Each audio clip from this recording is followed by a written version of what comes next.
Well, hello everybody. Welcome to Read the Bible with me. I'm Stan Jr. and today we're looking at Judges chapter 4. If you're new here, go ahead and click subscribe to this channel and turn on your notification bell. If you are a Bible Club member, somebody that supports this ministry with $10 a month to help us send Bibles every month to people around the world, as well as missionaries every single month. So if you would like to do that, or if you are that, please click the link below if you'd like to become a Bible Club member. And if you are a Bible Club member, like this video so I know you're here, and leave a comment below, just a white flag or something. White flag represents our Bible Club members, all right? So let's get started with Judges chapter 4, and let's see what the Lord has for us today. It says, "And the people of Israel again did what was evil in the sight of the Lord after Ehud died. And the Lord sold them into the hand of Jabin, king of Canaan, who reigned in Hazor. The commander of his army was Sisera,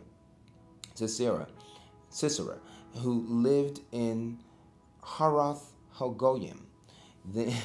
Then the people of Israel cried out to the Lord for help. And he had 900 chariots of iron, and he oppressed the people of Israel cruelly for 20 years. Now Deborah, a prophetess, the wife of Lapidoth, was judging Israel at the time. She used to sit under the palm of Deborah between Ramah and Bethel in the hill country of Ephraim. And the people of Israel came up to her for judgment.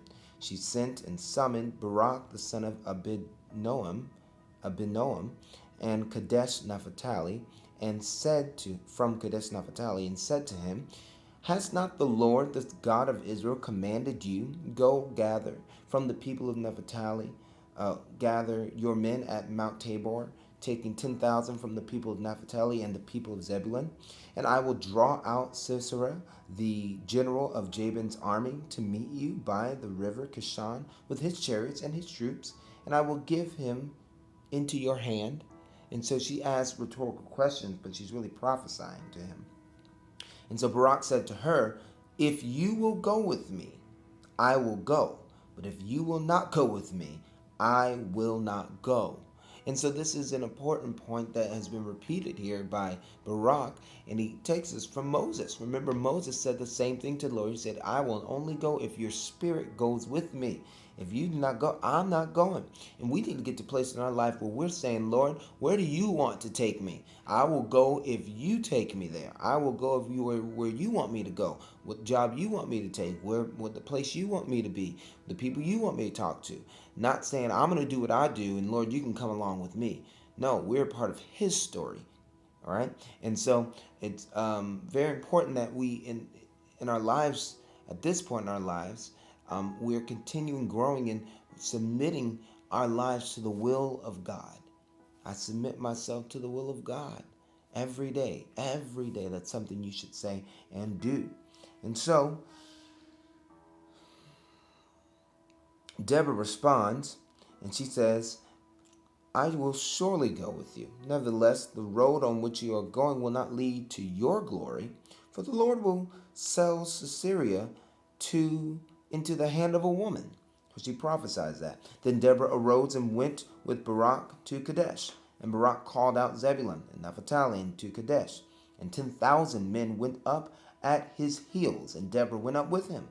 Now Heber the Kenite had separated from the Kenites, the descendants of Hodab, and father-in-law of Moses, and had pitched his tent as far away as the oak of Zazananim, which is near Kadesh.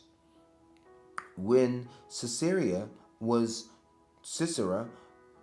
told that Barak the son of Abinoam had gone up to Mount Tabor, Sisera called out all his chariots, 900 chariots of iron, and all the men who were with him, from Harasheth Hagoyim to the river of Kishon. And Deborah said to Barak, "Up, for this is the day in which the Lord has given Sisera into your hand.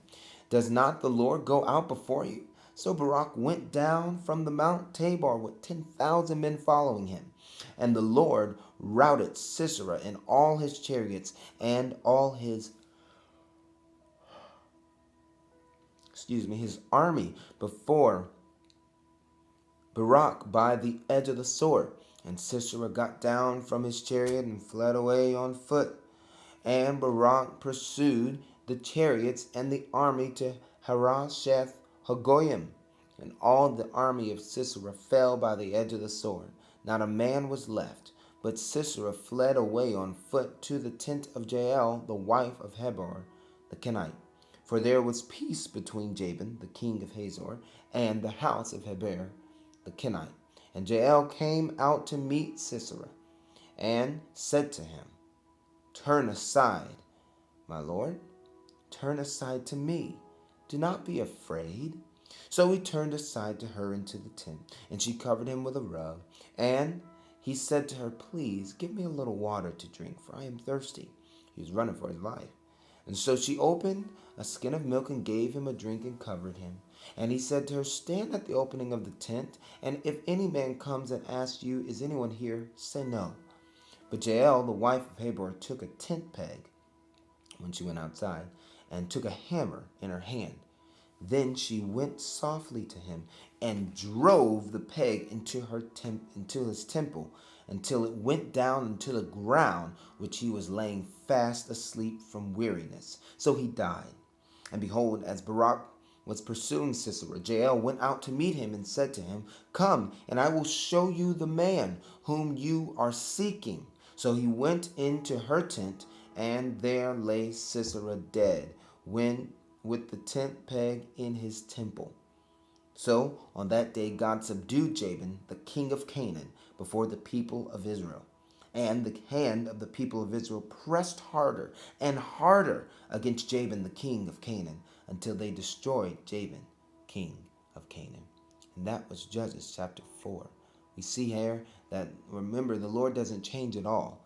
He may change his methods, but the way he feels himself about something does not change. He had a leader that was a woman and a prophetess that led the women in the Bible, or led the people in the Bible, as well as another woman that brought victory to the camp of Israel. God uses women, and the way he feels about it has not changed from the Old Testament to the New Testament.